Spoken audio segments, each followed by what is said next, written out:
दूसरा तीमुथी 3:16 में लिखा गया है, all scripture is God breath and is useful for teaching, rebuking, correcting and training in righteousness. संपूर्ण पवित्र शास्त्र परमेश्वर की प्रेरणा से रचा गया है और उपदेश और डांट और सुधारना और धर्म की शिक्षा के लिए लाभदायक है। जो परमेश्वर का वचन है, it is God breath, Bible में लिखा गया। परमेश्वर का हिंदी और मराठी में प्रेरणा लिखा गया, राइट। इंग्लिश बाइबल में लिखा गया है परमेश्वर का श्वास से ये बाहर आया है। It is by the breath of God. Breath के बारे में जब मैं बोलता हूं, सांस के बारे में जब बोलता हूं, आपको किसी को कुछ याद आता है? एडम को जब बनाया परमेश्वर ने, क्या हुआ? परमेश्वर ने एडम के नथुनों पर सांस फूका। बाइबल में लिखा गया वो जीवंत प्राणी बन गया। That is in Genesis 2। परमेश्वर ने उसके नथुनों पर फूका, वो जीवंत हो गया। ये वचन परमेश्वर का मुखों से निकला हुआ फूका हुआ है, इसीलिए ये वचन भी जीवंत है। आमेन। ये झूठ नहीं हो सकता। It is live and active. कल के बारे में पिछले संडे को हमने देखा, ये लाइव है या जीने वाला है, एक्टिव, अभी भी कार्य कर रहा है। तो ये जीवित है और अभी भी कार्य कर रहा है। Praise the Lord. बाइबल में लिखा गया, it is like a two edged sword, ये दोधारी तलवार की तरह है, तुम्हारे हड्डियों में और तुम्हारे बोन मैरो तक घुस जाता है। तुमको लगता है कि तुम कान से वचन सुनते हो और बाइबल कहता है तुम्हारे हड्डियों में घुस रहा है। अभी जो वचन मैं कह रहा हूं ये तुम्हारे हड्डियों में जा रहे हैं मेरे प्रियो, और तुम्हारे हड्डियों का अंदर जो मज्जा है ना, जिसे बोन मैरो कहते हैं, वहां पर भी जा रहा है। Are you realising it? अभी जब मैं बोल रहा हूं ना, now you will feel the warmth of the Holy Spirit. पवित्र आत्मा आपके अंदर वो वचन को लेकर जा रहा है। वचन में कोई भी बात ऐसे ही नहीं लिखा हुआ होता है। बोन मैरो के अंदर क्यों हड्डियों का इस जगह पर बोल रहा है, जॉइंट्स में, और हड्डियों को ही टारगेट कर रहा है वचन नहीं कह रहा है तुम्हारे शरीर में जा रहा है, तुम्हारे किडनी में जा रहा है, तुम्हारे आंख में जा रहा है। वचन कह रहा है तुम्हारे जॉइंट्स में जा रहा है, हड्डी में जा रहा है, और हड्डी का अंदर का मैरोस के अंदर जा रहा है। क्योंकि बोन मैरो आपका शरीर का खून बनाता है। And the blood is active, live. खून जीवंत है। लेविटिकस में लिखा गया है, रक्त मनुष्य का जीवन है। आपके अंदर जो खून बह रहा है वो खून नहीं, वचन बहना चाहिए। बोलो, मेरे रगों में खून नहीं, वचन बहता है। मेरे रगों में खून नहीं, वचन बहता है। जब किसी को काटा जाएगा, ब्लेड लगा दिया जाएगा, क्या बाहर आता है? क्योंकि नसों में खून बहता है। हमें जब तकलीफ होगा तो क्या बाहर आएगा? कोई तो बोले जोर से, क्योंकि अगर मेरे रगों में खून बह रहा है तो खून बाहर आएगा, वचन बह रहा है तो वचन बाहर आएगा। प्रभु यीशु को जब शैतान ने तकलीफ दिया, क्या तकलीफ दिया? भूख में, वो 40 दिन का भूख में थे। शैतान ने आकर तकलीफ दिया, बोला, लालच दिया, इस पत्थर को बोलो पत्थर रोटी हो जाएगा। यानी प्रभु यीशु को खून काटा गया, क्या बाहर निकलना चाहिए? खून बाहर ना निकलना चाहिए। क्या निकला? ये लिखा है, मनुष्य केवल रोटी से नहीं परंतु परमेश्वर के मुखों से निकला हुआ हर एक वचन से जीवित रहेगा। Praise the Lord. मेरे भाइयों, मेरे बहनों, आपके मुखों से जब चोट आए तो वचन फटाक से बाहर आना चाहिए। मम्मी पापा बोलना छोड़ दो और वचन आना चाहिए। चोट लगा तो यीशु के नाम से बोलना है आपको। That is our lifestyle. Praise the Lord. और इमेजिन करो, तुम्हारे रगों में अगर वचन बह रहा है, तुम्हारे मुखों से वचन निकल रहा है, how powerful and victorious your life will B.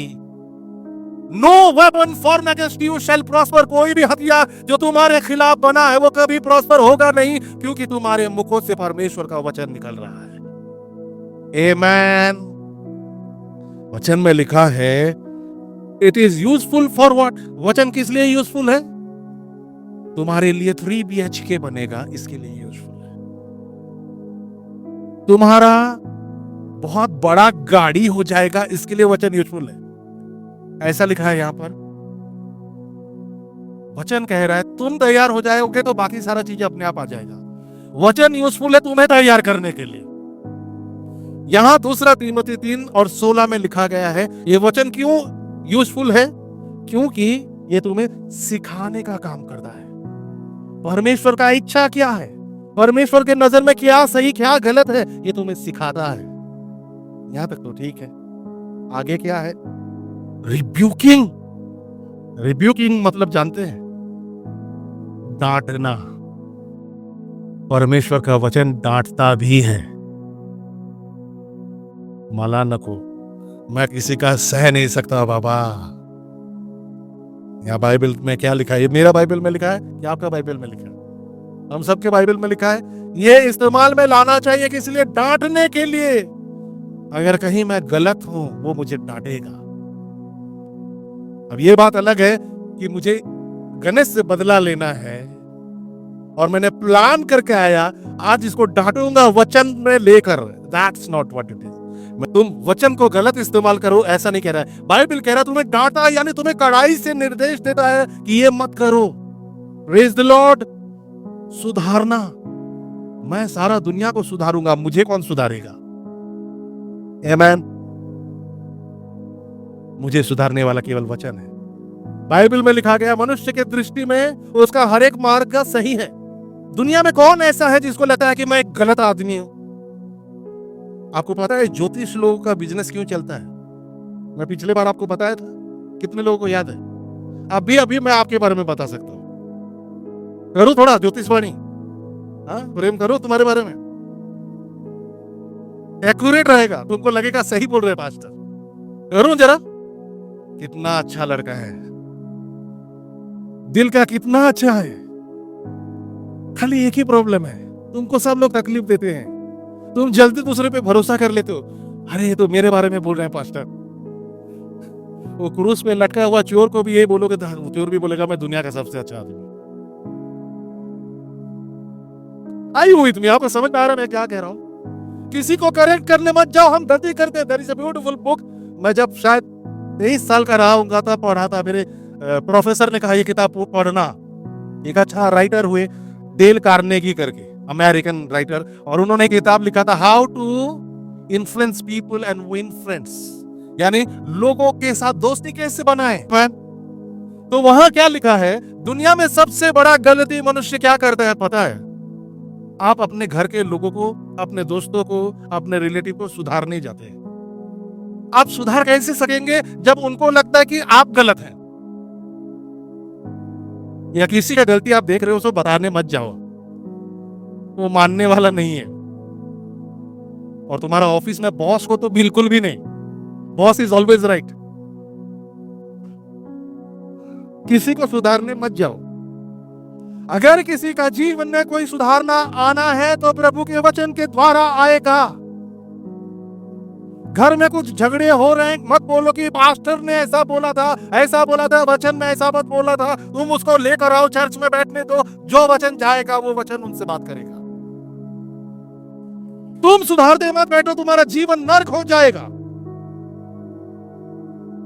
Bible कहता है प्रभु का वचन हमारा जीवन में सुधारना करता है, डांटता है, सुधारना करता है और नीति मार्ग में चलाता है, धर्म के मार्ग पर चलाता है।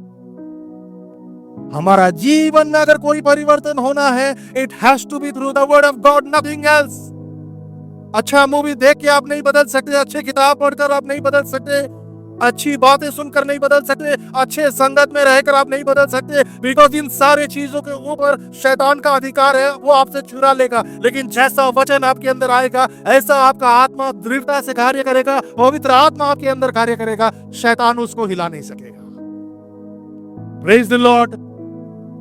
वचन करेक्शन करेगा और जरूरी है कि वचन आपका और मेरा जीवन में करेक्शन करे। नॉट मी बट यू नैसर्गिक है, not you but me spiritual है। मैं वापस समझाता हूं। नॉट मी बट यू नैसर्गिक है, not you but me spiritual है। नॉट मी बट यू मतलब क्या है? नैसर्गिक, कुछ खाना मिला तो हम क्या बोलते हैं? मैं नहीं, आप ब्रदर आप ले लो, आप, या जय महिला बोलते हैं ना, मैं नहीं खाऊंगा आप खाओ।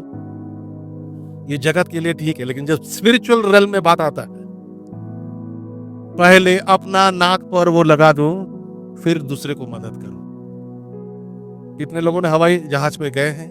आपको पता है पायलट कहते हैं जब हवा में ऑक्सीजन का कमी हो जाएगा तो सबसे पहले अपने नाक पे मास्क लगाओ, फिर अपने बच्चे को मास्क लगाओ। अरे मैं तो माँ हूं ना, माँ तो माँ होती है।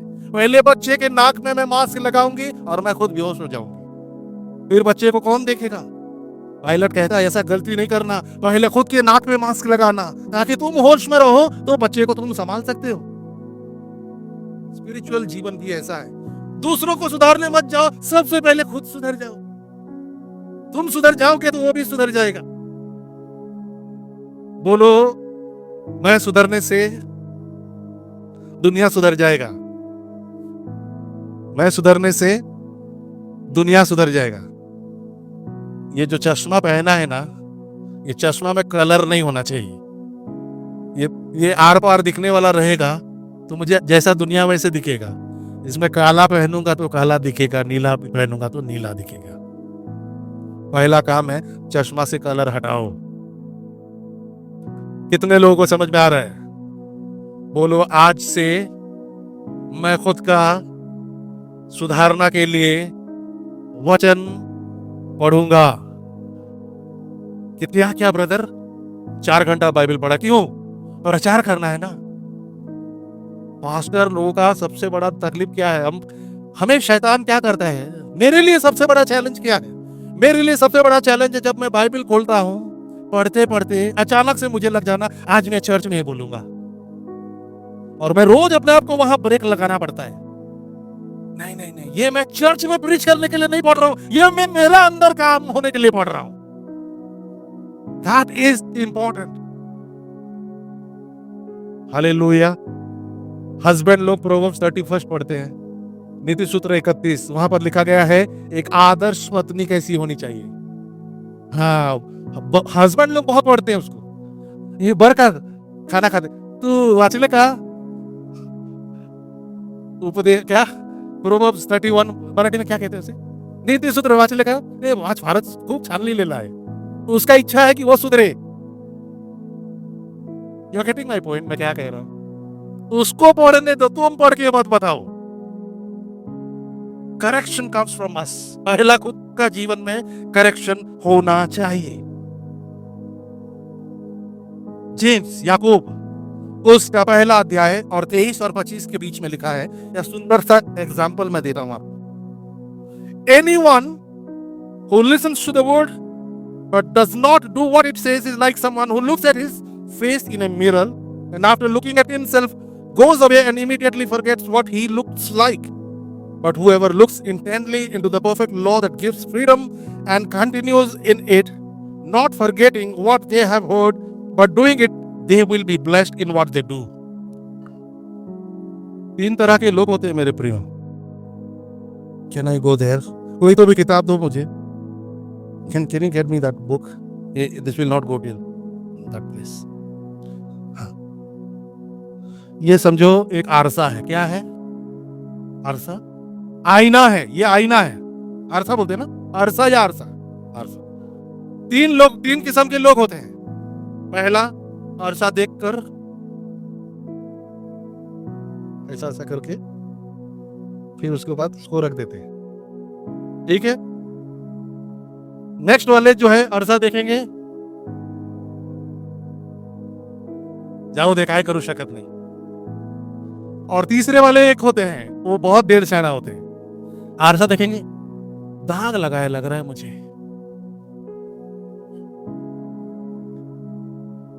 समझ में आया? पैराबल में कर रहा हूं, दाग इधर लगा है, पूछ रहा है आरसा। अभी आप फैसला करो आप कौन सा कैटेगरी में हो। आईना देख के चेहरा साफ कर रहे हो, आईना देख के कह रहे हो जाओ दे, ऐसा है तो ऐसा ही रहने वाला है, और तीसरा कैटेगरी तो खूब भारी। फैसला करो आप। वचन कहता है, प्रभु का वर्ड कहता है कि जो लोग परमेश्वर को शिक्षा को सुनते हैं और उस पर चलते नहीं है, मानते नहीं है, ये उन लोगों की तरह हैं जो अरसा में अपना चेहरा देखते हैं, उनको पता चल जाता है कि गड़बड़ है। अच्छा लगते रहेगा लेकिन वचन ऑफेंड करता है। कई लोगों को चर्च में वचन के द्वारा ऑफेंसिव महसूस होता है, और कोई कोई लोग भी ऐसे होते हैं वचन के द्वारा ऑफेंसिव कराते हैं। यानी मैं अगर घर से आज फैसला करके आया, आज मैं ज्यादा ना रसिका की तरफ देख के टोच टोच के बोलूंगा, वो भी गलत है। नहीं, ब्रदर को आज मुझे दिखाना है, तुमने मुझे प्रेज द लॉर्ड नहीं बोला ना, अभी देखो मैं वचन के द्वारा कैसा करूंगा। अभी तुम्हारा ऐसे देख देख के तुमको डांटूंगा, तुमको लगेगा वचन दे रहा है। वो नहीं, जो आत्मा के द्वारा वचन आएगा तो आपको आईना दिखा देगा, आपको बता देगा कि यहाँ पर मैं गलत हूं। कोई पास्टर आपको नहीं बता सकता, कोई ब्रदर आपको नहीं बता सकता, प्रभु का वचन बता देगा इस जगह पर मैं कमजोर हूं। और जो बुद्धिमान है वो क्या करेगा? नहीं, प्रभु ने कहा चेहरे पे दाग लगा है, मैं जाता हूं और जीवंत पानी से चेहरे को धो लेता हूं। यीशु है वो जीवंत पानी। आमेन। दाग धब्बे सब निकल जाएंगे, ना फेयर एंड लवली चाहिए, ना और कौन कौन सा, बाकी तो मुझे पता भी नहीं, सिर्फ पानी से धुल जाएगा। जो बुद्धिमान है, जो स्पिरिचुअल, जो नम्र है, वो कहेगा मैं धो लेता हूं।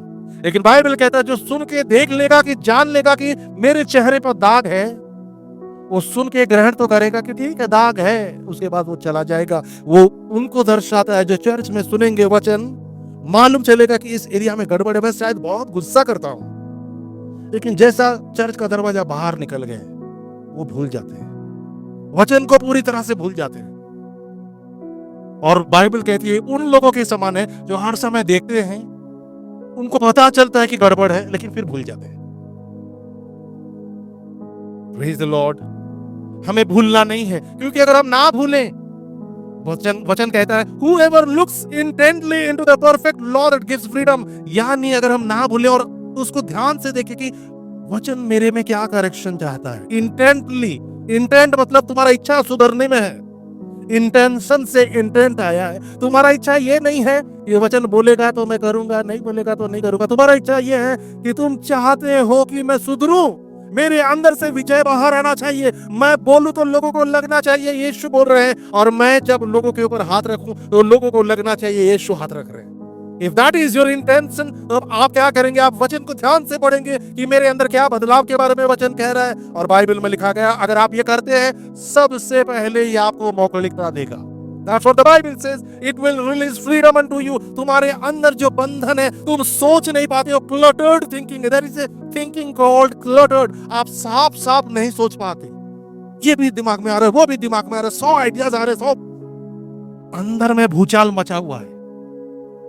आपको स्थिर करेगा। इट्स लाइक एक पानी में धूल, हम देखते हैं ना तालाब में गोंदल हुए रहता है पानी, वो पानी को घर पे लाकर थोड़ा फिटकरी डाले तो सारा डर्ट नीचे बैठता है और साफ पानी दिखाई देता है। प्रभु का वचन आपका सारा सोच को, अननेसेसरी थिंकिंग को नीचे बैठा देगा और आपका जीवन साफ पानी के समान हो जाएगा। आमेन।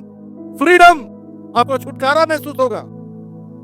I can not help but thinking, overthink, सोचे जा रहा हूं, फायदा कुछ नहीं हो रहा है। वचन कहता है ये जो तेरे सोच में घुल गया है, ये बैठना चाहिए और पानी साफ होना चाहिए। Praise the Lord. और यहां लिखा गया है इट कंटिन्यूज। तुम अगर उसमें वचन को सुधरने का दृष्टि से देखोगे और देखते ही रहोगे, एक बार नहीं। कई लोग इमोशनल ब्रेक थ्रू हो जाते हैं।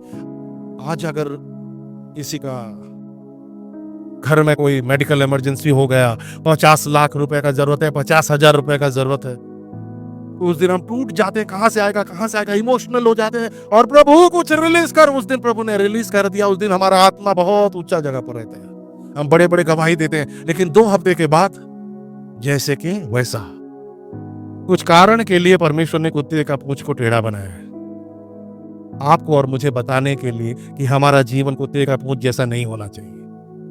थोड़ा देर के लिए तो सीधा रहता है, फिर टेढ़ा हो जाता है।